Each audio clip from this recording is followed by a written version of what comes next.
and welcome to Politics Today. I'm Farrukh Pitafi. Viewers, once again we are going to talk about Pakistan's politics because many important developments are taking place. On one side, you have seen that the budget session continues and the debates are going on, and it seems that the debate surrounds whether the glass is half full or whether there is a glass at all. The government believes that things are progressing and they're getting better, and the government keeps on telling you that it has accomplished a lot. But when you listen to the opposition, they repeatedly tell you that nothing at all is happening in the country. Whatever is happening is actually the undoing of things. We are going to talk about the budget session as well, but there were other developments. For example, Asif Ali Zardari, the former president and co-chairperson of Pakistan People's Party, who met with Parvez Elahi in Lahore.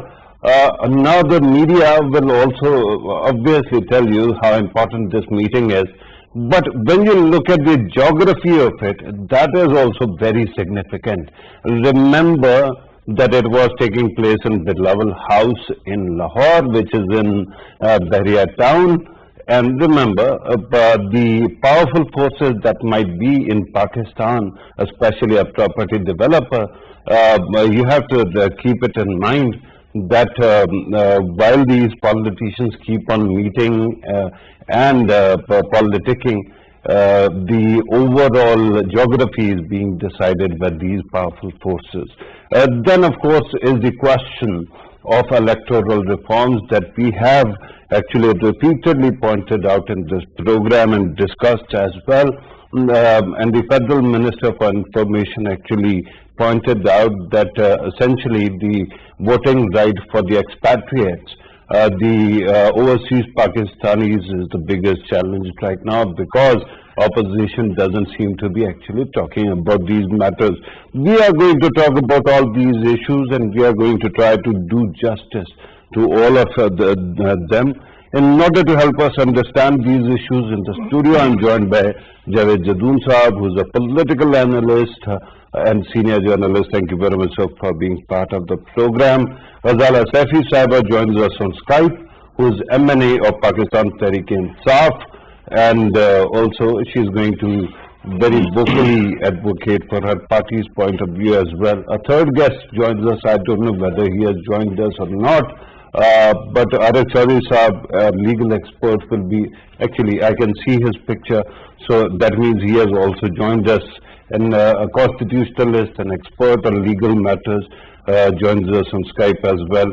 Arif Chaudhry Saab, thank you very much, sir, for being part of the program. Let me start with the studio. Javed Jadoon Saab, Parvez Elahi meeting with Asif Ali Zardari in Bahria town. Is it a big news item or not? First, I think if you ask me, it would be reading a bit too much into that meeting. Okay. Politicians should be meeting each other, and Parvez Elahi's party was an ally of President Zardari's government.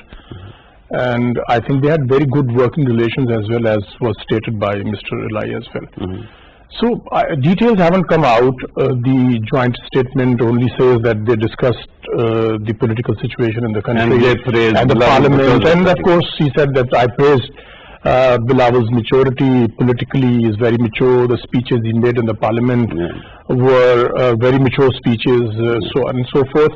But I would tend to agree with you that one definitely tends to believe that maybe at the surface you find something, and then beneath the surface things keep going on, and such context definitely create some kind of a political stir as well.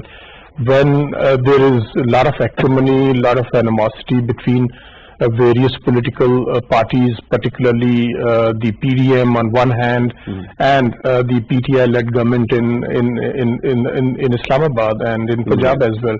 So I believe that probably something substantive, or probably just a very routine meeting, But I think we need to wait and see what really comes out. If something, but one thing is sure that Chaudhurys are going to be with the government till its tenure completes in 2023. Right.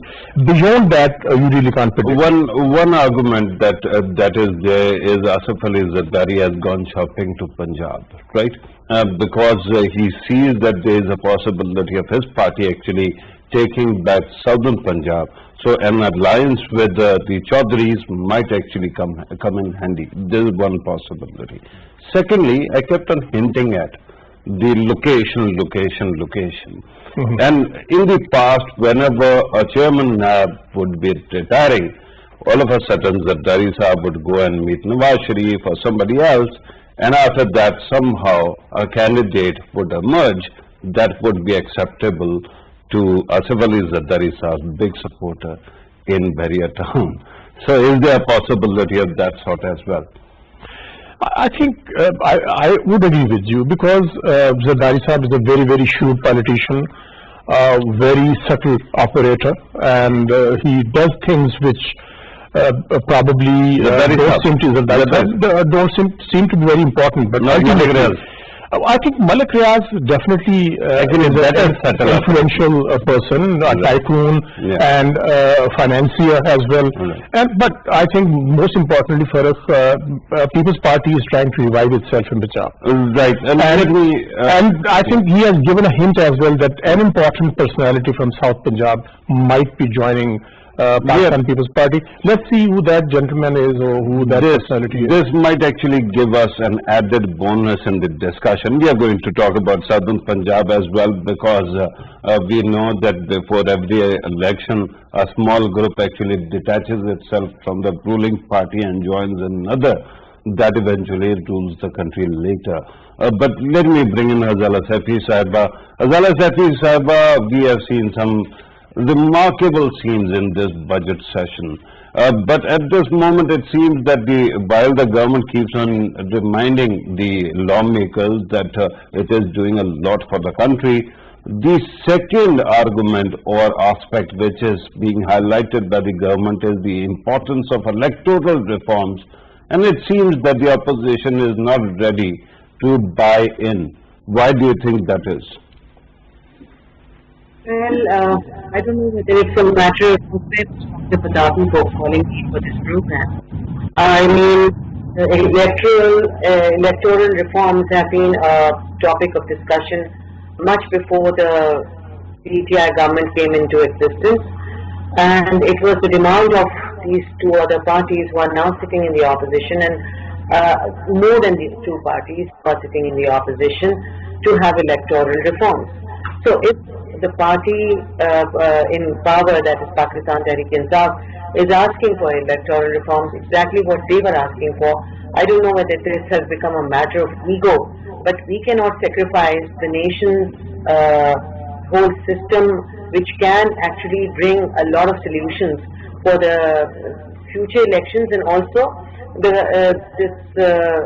expats, the inclusion of expats is also somehow not acceptable by most of our honorable opposition members, which seems as if this is something which is coming from people who are not Pakistanis. So if Pakistanis who are putting money in Pakistani exchequer and bringing an economic change in the country, if they are also given the right, because they are true Pakistanis and they love their country, though they have been detached because of work and because of jobs and because of other conditions, and Pakistan Tehreek-e-Insaf chairman, party members, and otherwise also a lot of people feel that they should be a part of the election process, and they should be given the chance to vote. That was happening last term also. But this time, this is part of the agenda. Because you are talking about many aspects of electoral reforms, and of course there are many other questions I have for you, and I'm going to actually ask them later in the program. But let me start with the electronic voting machines. It seems that the government is really convinced of the efficacy of these machines, right? But have you done homework on this? Because it seems that any machine or procurement of any machine at such a grand level will need a lot of money. How are you going to actually raise money in a state of affairs where the country still has a fiscal deficit? Well, it's not very far off. The elections are just 2 years away from now, and the government feels, and most of the people feel that this electronic system can be put up in areas where there is a massive population, in cities, and it can work out in many of the rural areas where there is no problem with Wi-Fi and with electronic machines to put in. So I think it's a good omen. It's a futuristic approach, and it can cater for a larger population. Not fully to start off, but it's a good step forward to bring better electoral system in place. Right. One was actually hoping that while the government tries to convince the opposition, it actually brings all these facts before the people as well, maybe some kind of presentation. But I'm going to come back to you, ma'am. Let me bring in Arif Chaudhry Sahab. Arif Chaudhry Sahab, how important is the matter of electoral reforms? And let me ask you, do you think that the current laws that we have don't cater to the needs of today? Can you actually comment on that first? No, as far as laws are concerned, I think, they cater for the needs of, today and, tomorrow. But there are few things which really need to be updated and amended. And, inclusion of these expatriates, into electoral system, that's very important, and it requires a lot of homework. And then there are some fundamental questions regarding constitutionality of certain acts which, have been pointed out by Election Commission. One thing which I would like to put emphasis, that Election Commission should give its opinions, it should give its suggestions, but should not become a party. It shouldn't look like that, Election Commission and opposition play together, they stand together. That's, because it's not going to help us in any manner, towards positive direction in the country. Because election commissions should be very independent, fair, and, every action should be transparent. As far as government is concerned, I think this suggestion of bringing into the mainstream, all these expatriates, those who are living abroad and, they are serving Pakistan, and they are much, interested in Pakistan's politics rather more than those people who are living here. It's very important, but, because there are many stakeholders, people have their many doubts, and you have seen, even if they have been allowed to vote, we didn't see that, the turnout was not that much, that, they didn't, I think, perhaps 5,000 people, voters cast their votes from abroad. So I think, it is not one way, it should be as a whole. Government should take this, mission, and, they should convince people to be part of the system. And, as far as all other aspects, legal and constitutional are concerned, government should take all opposition parties on board. Absolutely. He has not answered your question regarding but I'm going to go for that. You added to what was being said. Let me take you back to what you said earlier. You were talking about the election commission. You said that the election commission should not actually appear partisan. But then you also said that it should be transparent and independent. Now, I want to understand what is the definition here of independence. To have its own opinion, independent of a government, or something else? Independent of any inclination or any with partisanship with any political party, because in past what we have seen, government, on one way or the other, they, were pitched against the election commission, and Prime Minister spoke a lot against, election commission, and election commission also came out with certain actions which were not, one could easily see that those actions were not really transparent, and those actions were not really meant for, to show independence, but they were, in many cases we saw that vindictiveness, because that aspect you cannot take aside, because humans are humans. But once you tell them, I totally get that, yeah. Arejadi Sahab, I totally get that human beings are human beings. We are all bound to have our biases, and we actually fill in the positions all over the country. But with due respect, if you're talking about having a bias, that is a different thing. But when it comes to independence of an institution, usually it is thought that it is the executive or the government that might be in a position to exert some kind of influence. And if that is not there, and if the election commission is operating with an independent mind, shouldn't we think that it is independent already? I don't think that it is only, you can show your independence only once you show yourself away from the government. But even to side with the opposition, I think to side with anybody, irrespective of, its position, whether it's government or its opposition, if it looks like that you are biased, bias doesn't mean particularly that, those people who are in the government, if you are siding with them, then you are biased. Bias means, even if you are siding with opposition and opposition doesn't have that demand which is rational and which is logical, and you are siding with them, or your actions speak, about your partiality towards any group, any person. So I think both ways we should come out of this, even the whether it is the judiciary or it is the election commission or NAB.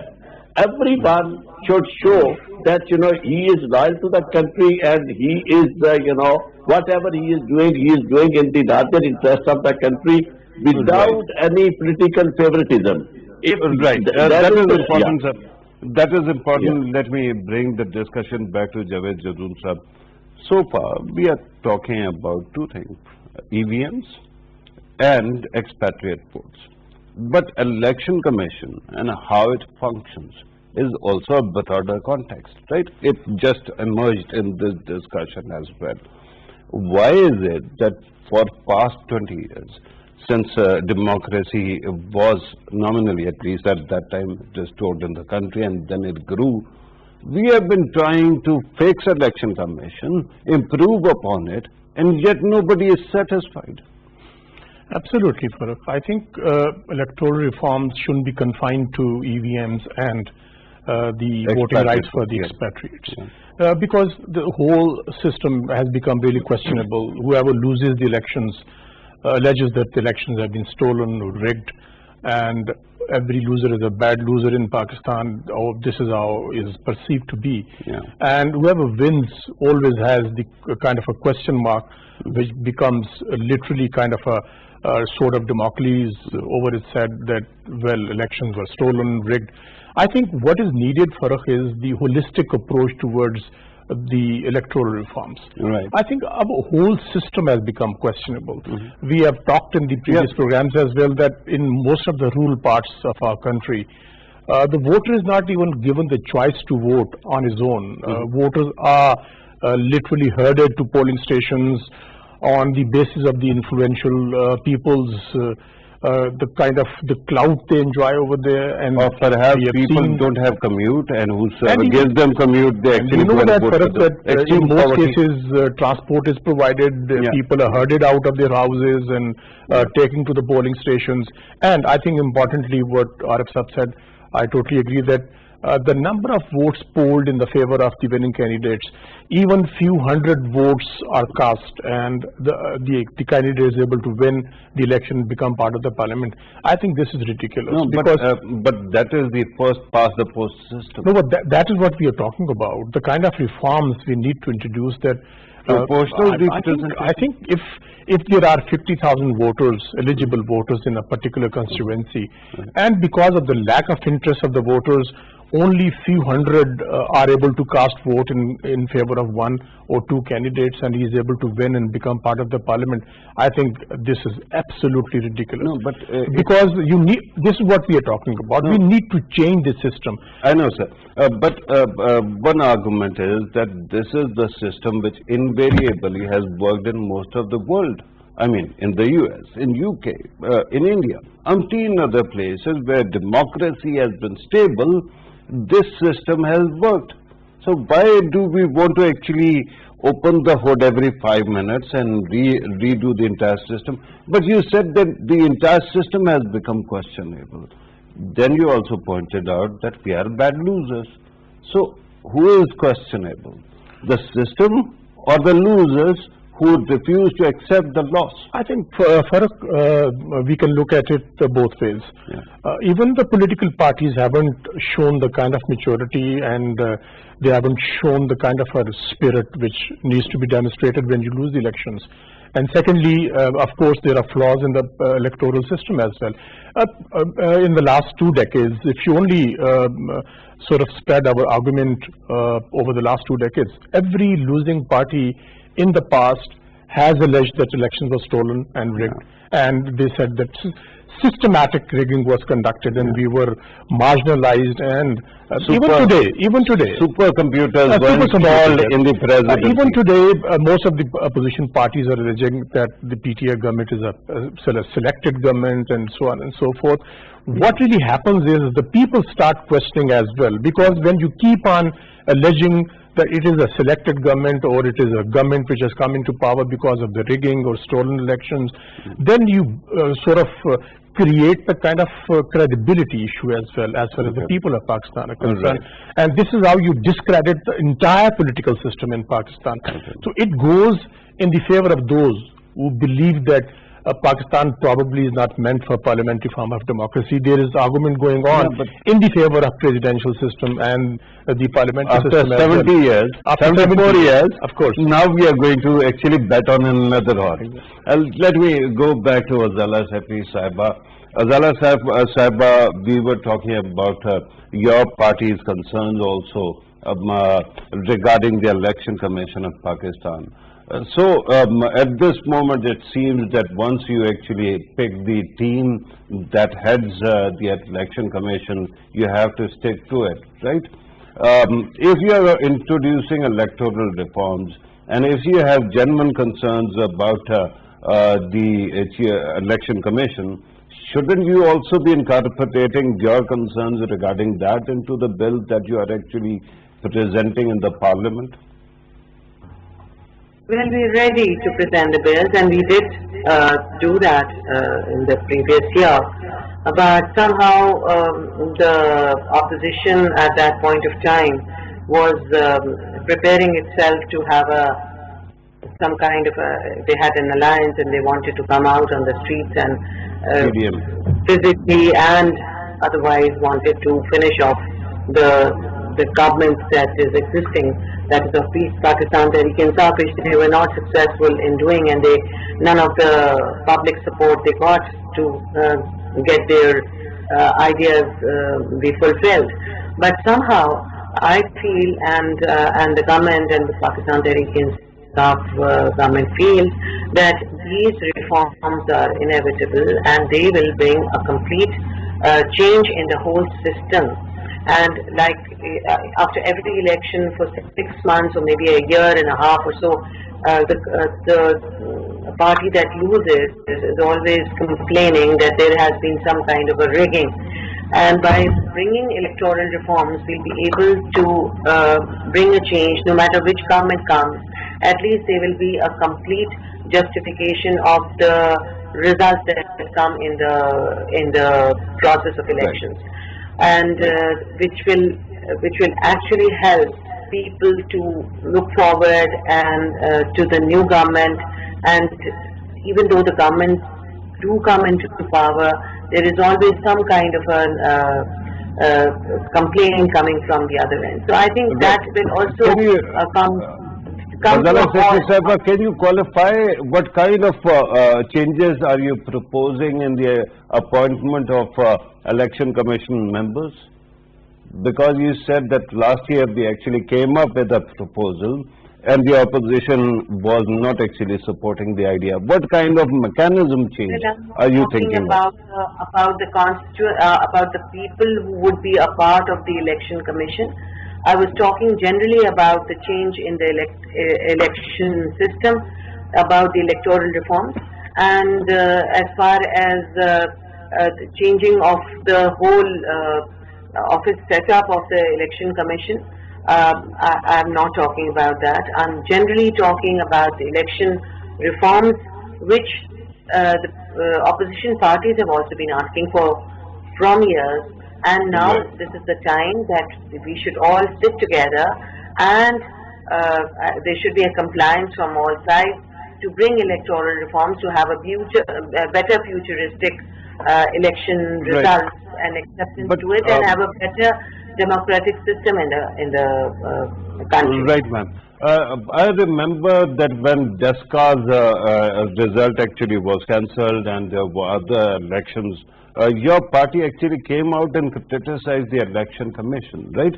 And the biggest story at that time was that the government didn't have any mechanism to get a reprieve on its own concerns, with the exception of either going to the election commission or the honorable courts.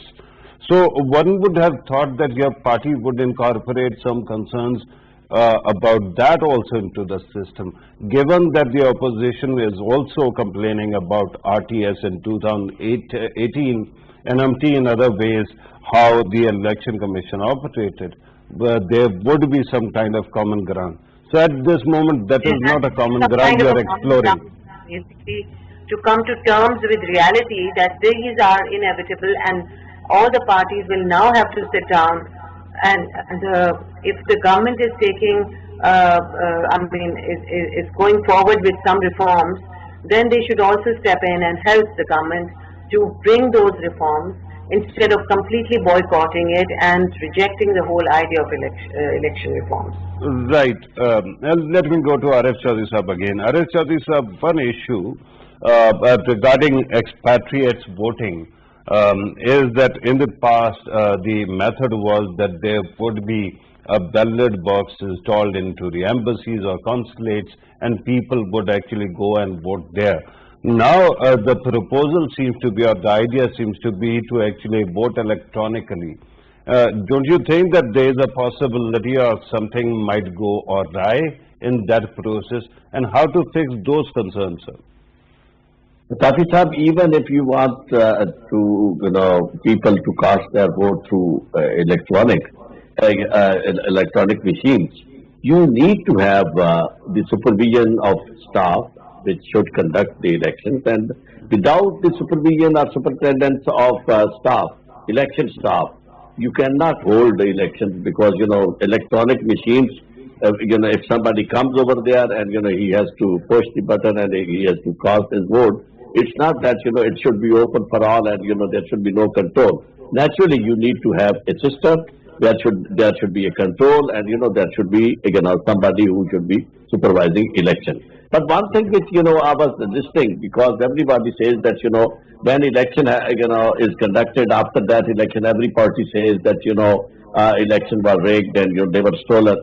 Let me make it very clear, even if you hold a very, very transparent elections, the losers are not going to accept that, and this is now culture developed all over. And you see that even Donald Trump, he raised a hue and cry that legal votes are, there are the votes which have been cast against him are not legal.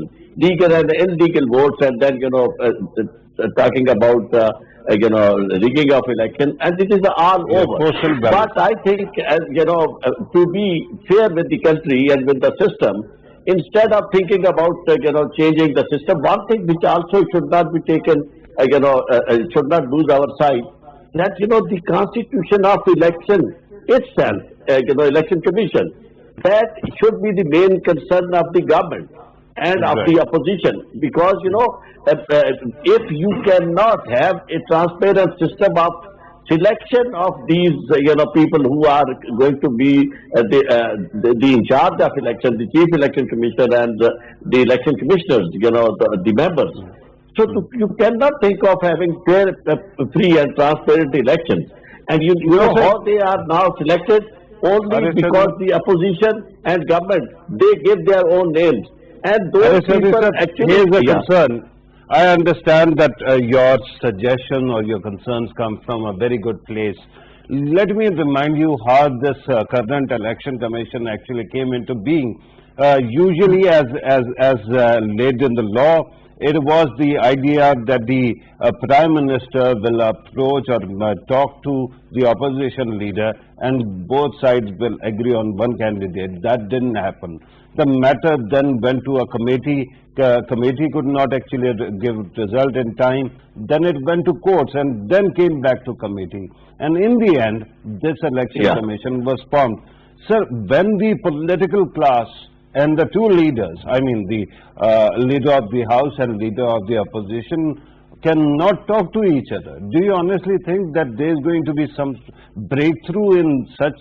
I have a better suggestion. I just don't want that, it should be left to the leader of the House or the leader of the opposition, keeping in view the prevalent situation. And even in past, because in our system, political parties, they are at war. At longer, and it's not that it's a political animosity or rivalry. It is very personal. So I think it should be the parliament. Mainly that these kind of selections should be made through parliament. Whether it is the chairman or it is election commission, it should not be left to the discretion of the leader of the House and leader of the opposition. It should be left to the sweet will of the parliament, because they are the custodian of the will of the people. So as a whole, they should, make these appointments. And, those appointments, before you put these people, into this realm, their names should be placed, and everybody should know, people at large should know who these guys are, where do they come from, because I have my personal experience that, a guy, a judge who was known for his love for Muslim League and, he was a member and, he openly was supporting them, and similarly the other political parties, those who are affiliations, So this kind of favoritism and this kind of colorful exercise of discretion should be curtailed, should we try to... That should be the case, sir. That should be the case, but when you were talking about how the parliament should be playing a role, the scenes from the parliament only a week ago, when the budget session was going on and everybody was physically attacking the other side, that was coming to my mind. I don't want to burst any kind of trust bubble. No, but they select, they elect their leader of the House. They select leader of the opposition. Everything happens, notwithstanding the fact that they are at war and they're fighting each other, but they make these kind of elections. So if you have to have these people, who are going to be, at the position where, which are going to have far-reaching effects for, long-standing, so they should be elected through the parliament. Parliament should be given the choice. I understand. Of the parliament. I understand that the committee system in Pakistani parliament is very strong, and yet we don't see that kind of transparency or in their session. Live transmissions don't take place, Javed Jadun sir. But I have to actually bring you back to the issue of expatriates. I say this because it seems to be the sticking point here. And earlier, Aristotile Saab was talking about electronically voting while being supervised. And I was thinking that any country, for example, America, I give you three examples, America, Canada, and Russia. they are very huge land masses. And if in them, if somebody wants to actually lives in one corner, wants to vote, they'll have to actually cross half the quarter of the world to actually reach to the polling station. Do you think that that kind of electoral process can go on? How does this work? Farrukh, please allow me to make a few comments what Arf said about Right. the role of the parliament.